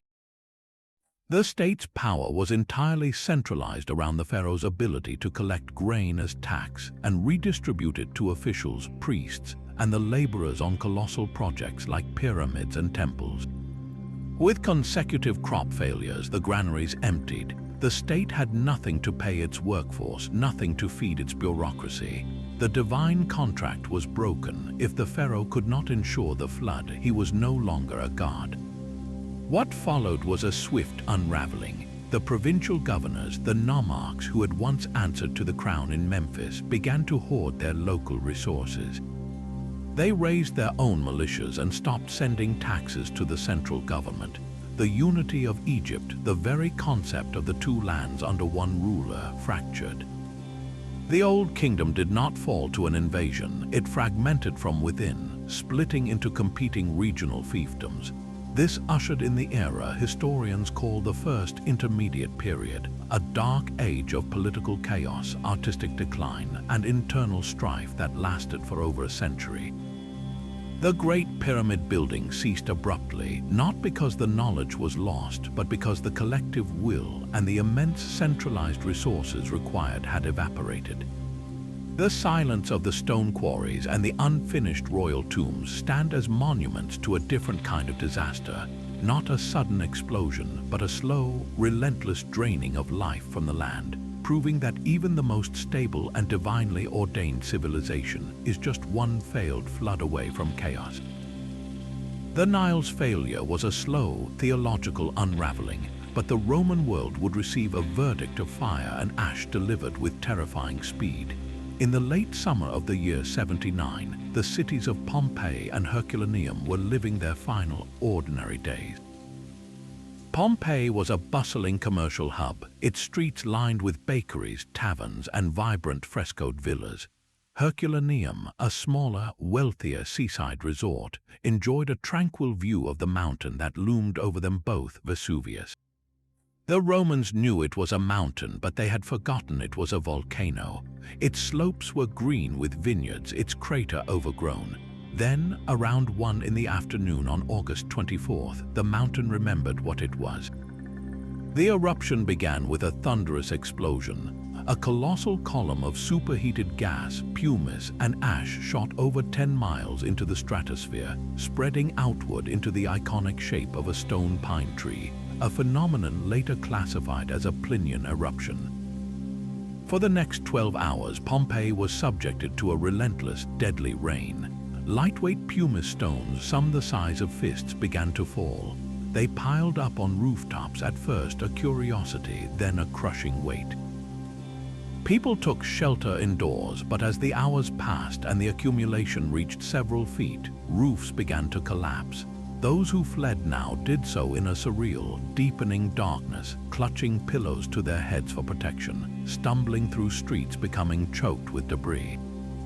Meanwhile, Herculaneum's fate was being sealed differently. The initial ash column collapsed under its own weight in the early hours of the next morning, sending the first of several pyroclastic surges down the mountain slopes. These are not lava flows, but ground-hugging avalanches of superheated gas, ash, and rock, traveling at speeds over 100 miles per hour and reaching temperatures exceeding 700 degrees Fahrenheit. The first surge hit Herculaneum instantly. It did not bury the town, it vaporized it. Every organic object, every piece of wood, every human being was carbonized in a fraction of a second. The heat was so intense it boiled brains and exploded skulls, leaving only skeletal remains encased in hardened ash. Later, more massive surges and flows would entomb the entire town under 60 feet of volcanic material, sealing it like a time capsule. Back in Pompeii, as dawn broke on August 25th, the worst was yet to come. A final, devastating series of pyroclastic surges rolled down over the pumice-buried city. These surges killed the remaining inhabitants instantly through thermal shock and asphyxiation, then deposited a thick, sealing layer of fine ash over everything. When the cloud finally cleared, both cities and their populations had vanished from the landscape, their very locations eventually forgotten. The human toll was staggering, with estimates of the dead ranging from 10 to 20,000 across the region. The devastation was economic as well, wiping out fertile farmland and prosperous towns. Yet this very totality of destruction created an archaeological miracle. The ash preserved Pompeii and Herculaneum in stunning, heartbreaking detail. We have the bread carbonized in the oven. We have the graffiti on the walls, the jars of fish sauce in the shops, the frescoes of gods and gardens. Most hauntingly, we have the voids in the ash where bodies decomposed, which archaeologists filled with plaster to create casts of the victims in their final moments.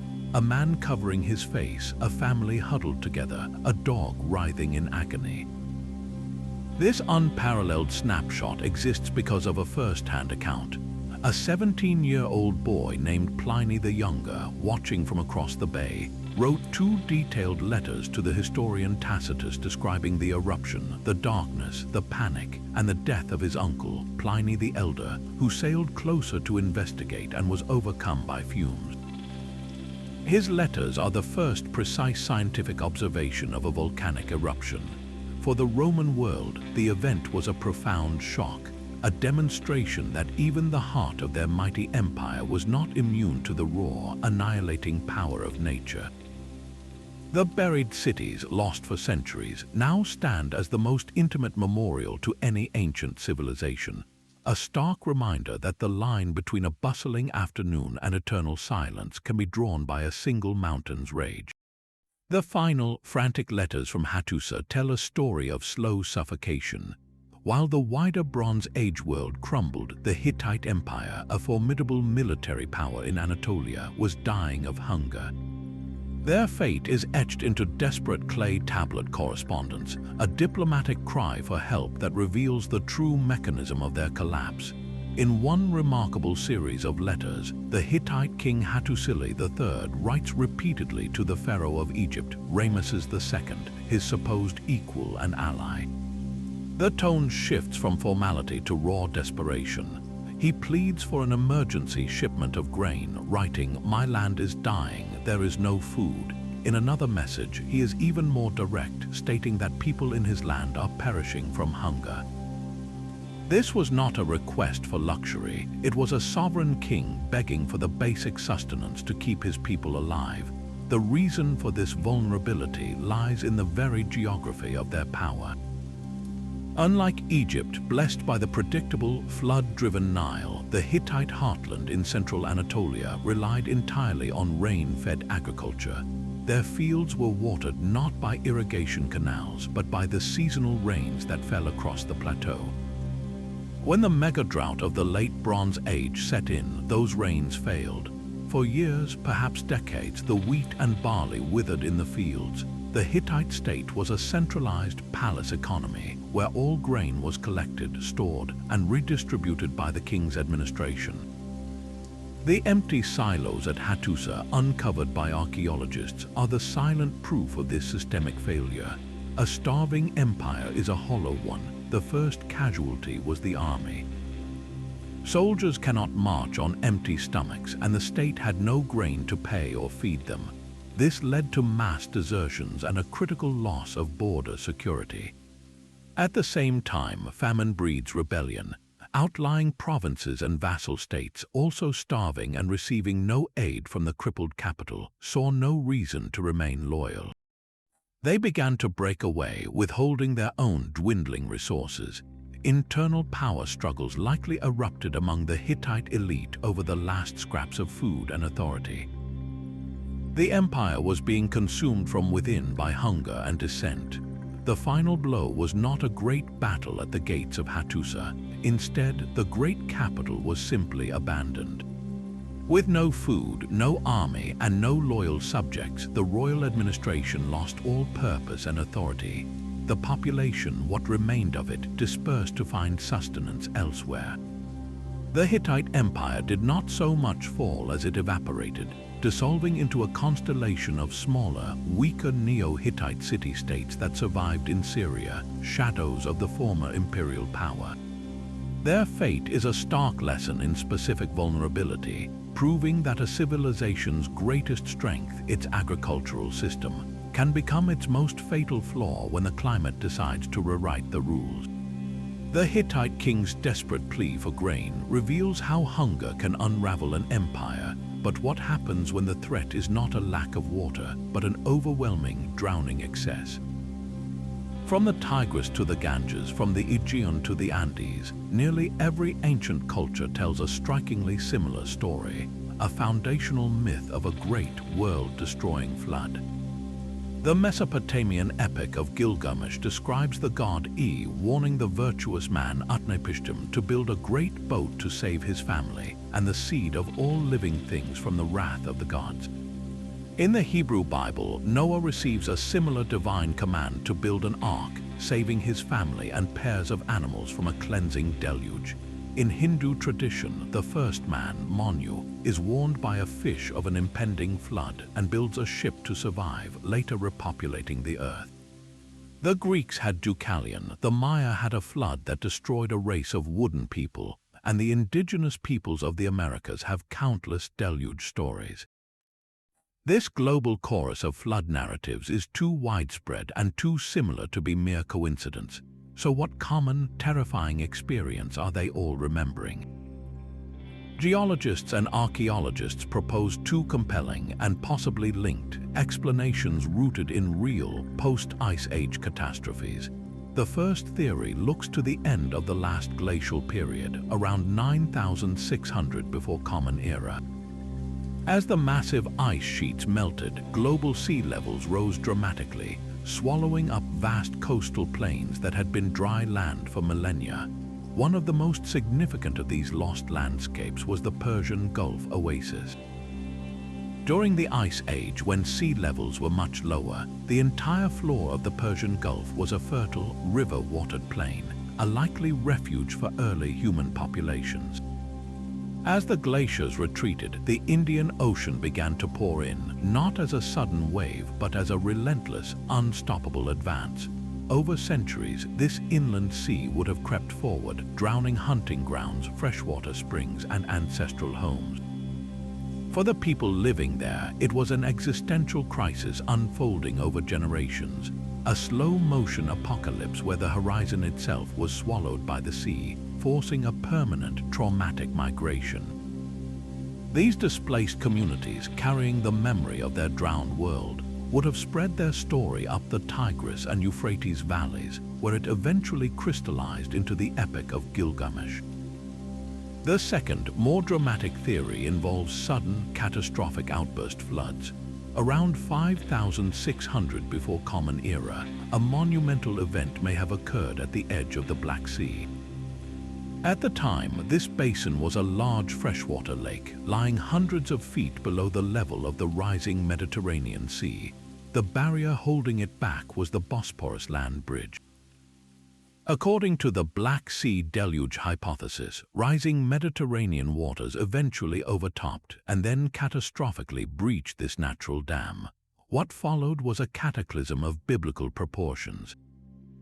Seawater would have crashed through the gap with the force of 1,000 Niagaras, roaring into the low-lying basin with a roar heard for hundreds of miles. The lake's shoreline would have retreated by over a mile per day, inundating an area the size of Florida in a matter of months. Any Neolithic farming communities along the old lakeshore would have witnessed an incomprehensible horror, a wall of water that never stopped coming, swallowing their villages and fields forever. Survivors fleeing this inland tidal wave would have carried the trauma with them, seeding flood myths across Anatolia, Mesopotamia, and perhaps even into the collective memory of Indo-European peoples. Whether it was the slow creep of the oceans or the thunderous burst of a glacial lake, the psychological impact was profound and universal. For pre-scientific societies, such an event had no natural explanation. It could only be understood as an act of divine will, a punishment for moral failings, or a cyclical cleansing of a corrupted world. But within this framework of judgment, the stories also carried a crucial message of hope and continuity. In every version, a righteous individual is chosen to survive, preserving the knowledge and the biological legacy of humanity. The flood is not just an end, it is a reset, a baptism from which a new, purified world emerges. These myths served a vital purpose, transforming a shared trauma into a foundational principle. They explained why the world was the way it was. They enforced moral codes by showing the consequences of divine displeasure, and they offered a template for survival and renewal after unthinkable disaster. The global flood myth, therefore, is more than a fairy tale. It is the deepest archaeological layer of human memory, a story written in rising waters that shaped our earliest concepts of morality, divinity, and our fragile place in a powerful and unpredictable world. The flood myths remember a world reshaped by water, but another, slower transformation created the stage for one of history's greatest acts. Long before the pyramids, the Sahara was not a sea of sand. It was a green and vibrant savanna, a world we can scarcely imagine today. This was the African humid period, a time ending around 5,000 years ago when the region was crisscrossed by flowing rivers and dotted with vast lakes, some larger than any inland sea today.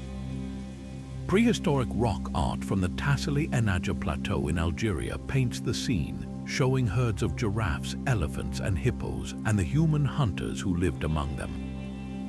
These people were not desert dwellers, they were part of a lush, interconnected ecosystem. Then, with agonizing slowness, the green began to fade. This was not a punishment from the gods, but a shift in the mechanics of the planet itself. Earth's orbit undergoes cyclical changes called Milankovitch cycles, which subtly alter the distribution of solar energy reaching different parts of the globe. Around 3500 before Common Era, these cycles caused the monsoon rains that fed the Saharan savanna to weaken and retreat southward. The process took millennia, not centuries. The lakes began to evaporate faster than the rains could replenish them. The rivers shrank to trickles, then to dry wadis. The grasslands withered, and the relentless dunes began their advance. For the human populations of the Green Sahara, this was a disaster in the most profound sense, an existential environmental collapse unfolding over countless generations. Their entire way of life, based on hunting and gathering across a wide, generous landscape, became impossible. The game animals migrated or died out. The edible plants vanished. The world was literally drying up around them. This immense environmental pressure triggered a desperate, monumental migration. People did not have a choice, they had to follow the water, and in North Africa, all water led to one place, the mighty, perpetual Nile River. The Nile became a lifeboat, a slender ribbon of green cutting through the encroaching desert. What followed was a forced concentration of humanity unlike anything the region had seen before. Disparate groups of hunter-gatherers, each with their own traditions and knowledge, were funneled into the Nile Valley. Suddenly, they were not living in a vast, open savanna, but in a confined, crowded corridor. This concentration created both crisis and incredible opportunity. The old way of life, requiring vast territories to support small bands, was finished. Innovation was not a choice, it was a necessity for survival. The solution was to intensify, to get more food from less land. This is the crucible in which Egyptian civilization was forged. The clustering of people along the Nile allowed for the exchange and development of ideas at an unprecedented rate. They began to deliberately cultivate the wild grasses that grew along the riverbank, transitioning from gathering to systematic farming. They observed the Nile's reliable annual flood cycle and learned to trap its nutrient-rich silt in basins, creating the first forms of irrigation. Agriculture, once a supplemental activity, became the central pillar of society. But farming the narrow floodplain required cooperation and organization. You needed to build and maintain canals. You needed to manage water rights and settle disputes over fertile land. You needed to store surplus grain for the years when the flood was too low or too high. This need for collective management spurred social complexity. Leaders emerged to coordinate labor. Specialized roles developed for priests who tracked the flood using early astronomy, for artisans who made farming tools, and for administrators who recorded harvest. Social stratification began, with a ruling class forming to oversee the vital agricultural cycle. The ultimate expression of this new, concentrated, hierarchical society was the concept of divine kingship. The pharaoh became the human embodiment of the force that sustained them all, the Nile's flood itself. He was the guarantor of order against the chaos of the surrounding desert. The barren, red land of the desert, the Desert, represented death and disorder. The fertile, black land of the Nile Valley, the Kemet, represented life and divine order, a gift maintained by the king. In this light, the desert was not just an empty space on the map. It was the eternal enemy, the constant reminder of what they had escaped and what would reclaim them if their society failed. So the slow-motion disaster of Saharan desertification did not destroy a people. It compressed them, pressured them, and ultimately sculpted them. It took scattered, nomadic bands and forced them into a dense, collaborative, innovative community along a single river. That community, forged in the fire of climatic change, would go on to build one of the most enduring and iconic civilizations in human history. The sands that buried the green Sahara were the very sands that, by their relentless advance, laid the foundation for the kingdom of the pharaohs. The desert sands that forged Egypt are a testament to slow climatic pressure, but the earth can deliver its verdict in a matter of seconds. In the pre-dawn darkness of July 28, 1976, the industrial city of Tangshan in China ceased to exist. In less than a minute, a magnitude 7.8 earthquake, followed hours later by a 7.1 aftershock, leveled 90% of the city's buildings. The official death toll was 242,000 people, with many more injured, making it one of the deadliest earthquakes in recorded history. The sheer speed and totality of the destruction is a modern, horrifying benchmark. Yet Tangshan is not an anomaly in the long story of China. It is merely the latest entry in a geological ledger of terror that stretches back for millennia. China's unparalleled historical archives, its dynastic records and local gazetteers, provide a chilling chronicle of seismic disasters that would otherwise be lost to time. Events that in antiquity did not just kill people, they shattered the very foundations of regional power. Consider the Hongdong earthquake of 1303 during the Yuan dynasty. Historical texts describe mountains splitting and rivers changing course. The death toll was catastrophic, estimated at 470,000 people. This was not just a number, it represented the complete eradication of the human infrastructure of an entire region. The quake struck the heart of agricultural and administrative Shaanxi province. In an instant, the granaries that held the tax grain for the imperial court were reduced to rubble. The palaces and yemen, the offices of the local bureaucracy, collapsed, killing the scholars and officials who managed the region. The roads and bridges linking villages to markets and military garrisons were severed. This is where a natural disaster transforms into a civilizational catastrophe. Imagine the aftermath without any concept of modern seismology, without international aid agencies, without rapid transportation. The survivors, traumatized and bereaved, now faced an even more insidious enemy, famine. With the harvest stored in shattered granaries contaminated by dust and corpses, and with the next planting season impossible due to broken irrigation systems and a lack of able-bodied farmers, starvation set in swiftly. A government already stretched thin by Mongol rule could not mount an effective relief effort across such vast, broken terrain. Famine, in turn, breeds desperation and shatters the social contract. When the central authority, whether a distant emperor or a local magistrate, fails to provide the most basic protection and sustenance, its legitimacy evaporates. What follows is often rebellion. Starving peasants with nothing left to lose would band together, sometimes under the banner of religious sects promising salvation, turning against the weakened state. The historical records from periods after such massive quakes frequently note outbreaks of banditry and large-scale uprisings.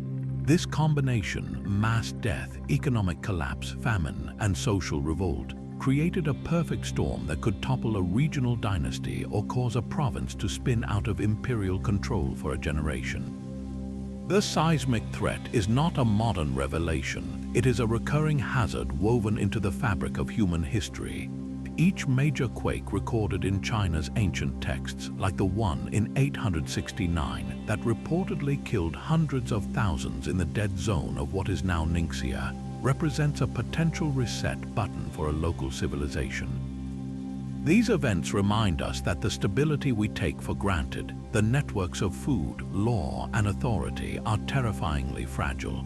A single minute of geological violence can erase not just buildings, but the accumulated order of centuries, forcing humanity to begin the agonizing work of rebuilding from dust and memory.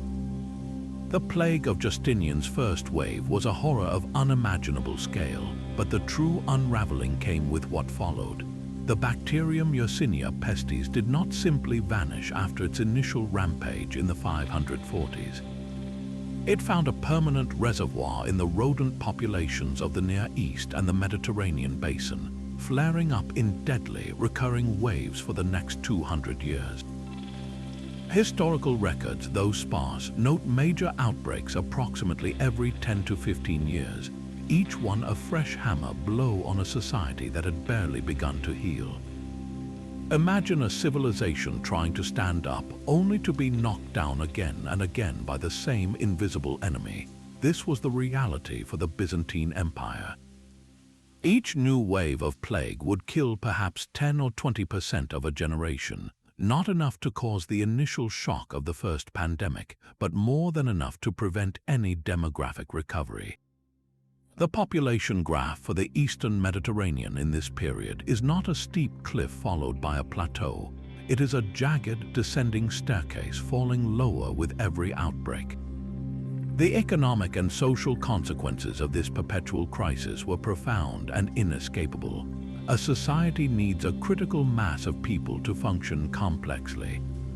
Farmers are needed to work the land, artisans to craft goods, soldiers to man the frontiers, and taxpayers to fund the state.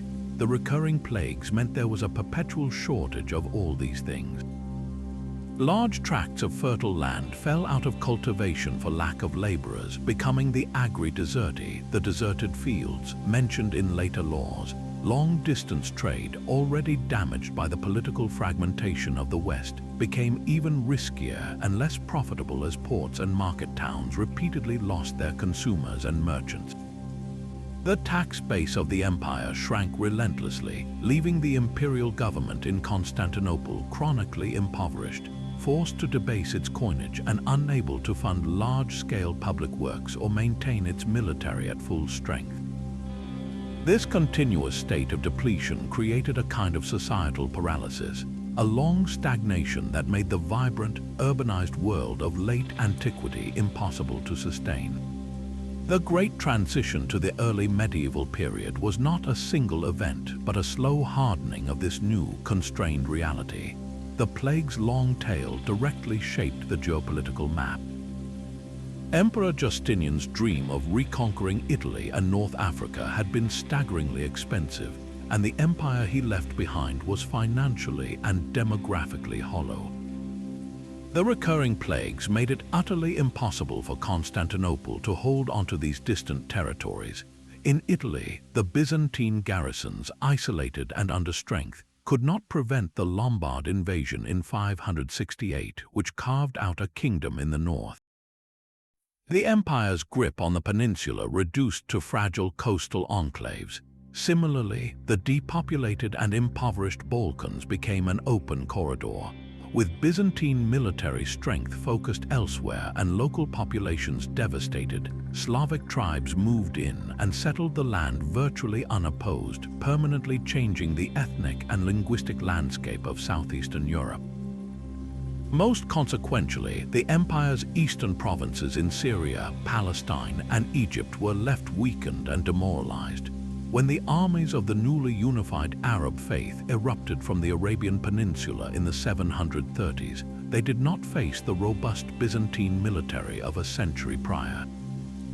They faced a frontier force sapped by decades of manpower shortages and a local population that had endured generations of trauma, with little reason to fiercely defend a distant, beleaguered emperor in Constantinople.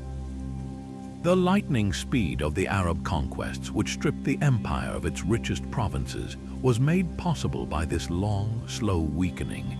The plague of Justinian, in its relentless cyclical return, acted as a historical accelerant. It ensured the classical world of Mediterranean unity could not be resurrected, cementing the political and cultural fragmentation of Europe and enabling the rise of new powers on its borders. The pandemic did not just kill people, it killed a world's potential for recovery, locking in a darker, more localized age for centuries to come. The final civilization on our list presents not a single cataclysm, but a slow, quiet fading, one of history's most profound and elegant disappearances. The Indus Valley civilization, also known as the Harappan culture, was a marvel of the ancient world.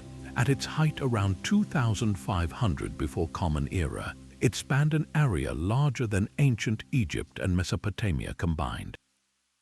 Its cities, like Mohenjo-Daro and Harappa, were masterpieces of urban planning with standardized brick sizes, sophisticated drainage systems, and impressive public baths. They had no monumental palaces or temples, suggesting a unique, possibly more egalitarian social structure. They developed a still undeciphered script and maintained vast trade networks reaching Mesopotamia. Then, by around 1900 before Common Era, this sophisticated urban world simply dissolved. The great cities were not burned or sacked, they were meticulously abandoned. For decades, the favored explanation was an invasion by nomadic Aryans from the north, a theory now largely discredited by archaeology. There is no evidence of a violent conquest, no layers of ash, no mass graves filled with the victims of war. Instead, the story written in the soil and the riverbeds points to a more complex environmental unraveling, where natural disasters played a decisive, if subtle, role. The key to the civilization's life, and likely its death, was water. The Harappans were not just river valley dwellers, they were hydrological engineers, managing the unpredictable flows of the Indus and its tributaries. But their heartland also included another, now vanished river, the Gaga Hakra. Satellite imagery and geological surveys reveal the ghost of a once mighty river system that flowed parallel to the Indus through what is now the Thar Desert. Many scholars believe this was the legendary Sarasvati River of ancient Indian texts. This river was not fed by glacial melt like the Indus, but by the monsoon rains. And here, the earth itself began to shift. Tectonic activity in the foothills of the Himalayas, a region constantly in geological motion, is thought to have triggered a series of river captures. Essentially, the tributaries that fed the Gaga Hakra were gradually stolen, diverted to join other river systems. The great Sarasvati began to starve, breaking into smaller, seasonal streams before finally disappearing into the desert sands. For the hundreds of Harappan settlements that lined its banks, this was a slow-motion disaster. Their agricultural base, dependent on river water for irrigation, withered away. Fields turned to dust. At the same time, the climate itself was turning against them. Paleoclimate data from ocean cores and lake sediments in the region indicates a trend towards increasing aridity right around the time of the decline. The Indian summer monsoon, the lifeblood of the entire subcontinent, likely weakened. The rains became less reliable, failing to replenish the remaining rivers and groundwater. The environmental stress was not uniform, it was a patchwork of crises. Some areas, perhaps those downstream of the shifting rivers, may have suffered catastrophic flooding as channels silted up and changed course abruptly. Others faced relentless drought. This combination of hydrological chaos and climatic drying placed an unbearable strain on the civilization's intricate urban model. The response was not a sudden collapse, but a strategic, centuries-long retreat from complexity. As the agricultural surplus that fed the cities dwindled, the long-distance trade in luxury goods like carnelian and lapis lazuli broke down. The economic glue that held the vast cultural zone together lost its stickiness. Without a central authority or a priest-king class to command obedience, people made a rational choice. They began to leave the grand, thirsty cities. They migrated eastward and southward towards the foothills and the Gangetic Plain, where rainfall was more reliable and smaller-scale farming was sustainable. The process was one of deurbanization. The large planned cities were slowly emptied, their bricks sometimes carted away for use in smaller villages. The script, which was likely used for administrative and economic purposes in the urban centers, lost its utility in a simpler, rural society and was forgotten. The standardized weights and measures faded from use. The Harappan civilization did not vanish, its people transformed. They traded the grid-like streets and public granaries for smaller, self-sufficient communities. Their cultural traditions, their deities, and their technological knowledge likely blended into the fabric of later Indian societies, but the specific, brilliant package of urban Harappan culture was never reassembled. Its end is a powerful testament to a different kind of disaster, one without fire or tsunami, but no less effective. It shows that a civilization can be so perfectly adapted to a specific environmental balance that when that balance shifts through the silent creep of deserts and the slow death of rivers, the most rational and peaceful response is not to fight, but to walk away, leaving silent cities as monuments to a world the climate would no longer support.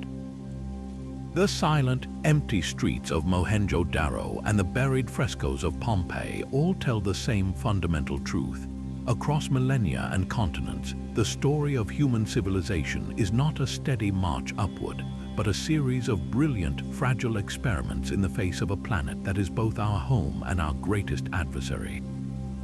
The 25 disasters we have explored reveal an overarching pattern, a sobering lesson written in ash, bone, and dried riverbeds. For all their architectural marvels, agricultural genius, and complex societies, these ancient cultures existed in a precarious balance with a natural world of immense and indifferent power. Their collapses were rarely the simple story of a barbarian horde or a foolish king. More often, they were intricate cascades where a single natural event, a prolonged drought, a violent earthquake, a volcanic winter, or a runaway plague acted as the trigger, the first domino that set off a chain reaction of famine, social unrest, economic collapse, and political fragmentation. These disasters did not just destroy, they shaped the entire human story, acting as ruthless editors of history. They ended glorious chapters like the Minoan thalassocracy or the Maya Classic period, and in the rubble they forced the desperate, painful beginning of new ones, from the Greek Dark Ages giving way to the Polis, to the Saharan drought compressing humanity into the Nile Valley and forging the pharaohs. Our modern world, with its global supply chains and dense megacities, is not immune to this ancient logic. If anything, our interconnectedness creates new, unprecedented vulnerabilities. Understanding how a changing climate starved the Akkadians, how a pandemic hollowed out Byzantium, or how a seismic shift erased a city like Helike is not an academic exercise. It is an essential toolkit for resilience. It reminds us that our greatest challenges may still come from the sky, the sea, and the ground beneath our feet. Which of these ancient catastrophes do you find most compelling or haunting? Was it the sheer scale of the Thera eruption, the slow suffocation of the Harappan civilization, or the biological horror of the Justinian plague? Share your thoughts in the comments below. If you enjoyed this journey through time and catastrophe, please subscribe for more explorations into the great mysteries of our past. Thank you for watching.